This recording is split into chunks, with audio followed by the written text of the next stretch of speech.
મહેસાણા જિલ્લાના વડનગરમાં ઐતિહાસિક બિલ્ડિંગો હવે ટેકાના સહારે।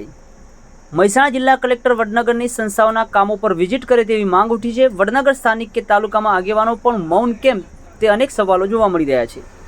વડાપ્રધાન નરેન્દ્રભાઈ મોદી દ્વારા વડનગરનો ઐતિહાસિક વારસો બચાવવાની કવાયત પણ તંત્રની લાલિયાવાડી જોવા મળી રહી છે। આગ લાગે ત્યારે કૂવો ખોદવા જેવી સ્થિતિ સર્જાઈ છે, ત્યારે વડનગરના ઐતિહાસિક કોટને વરસાદથી બચાવવા માત્ર ટેકા ગોઠવ્યા હોય તેવું જોવા મળી રહ્યું છે। વડનગર અમરથોડ નજીક ઉત્ખનન દરમિયાન મળેલા 1000 વર્ષ કરતાં પણ વધુ જૂના કોટને કવર કરવાના બદલે લાકડાના ટેકા ગોઠવ્યા છે।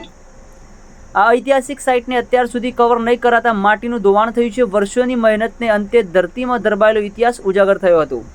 આ ઇતિહાસને સાચવવામાં પુરાતત્વ વિભાગ ઉદાસીનતા દાખવી રહ્યું હોય તેવું જોવા મળી રહ્યું છે। સાઇટને કવર કરવાને બદલે ટેકા ગોઠવી દેવામાં આવે છે। વરસાદ પડશે તેવા સંજોગોમાં માટી ધોવાઈ જતાં કોટ પડવાની ભીતિ સેવાઈ રહી છે। વધુ સમાચારો અને અપડેટ્સ માટે જોતા રહો online TV news Farooq Memon સાથે। યુટ્યુબમાં સબસ્ક્રાઇબ કરો, ફેસબુકમાં ફોલો કરો અને ઇન્સ્ટાગ્રામમાં ફોલો કરવાનું ભૂલશો નહીં।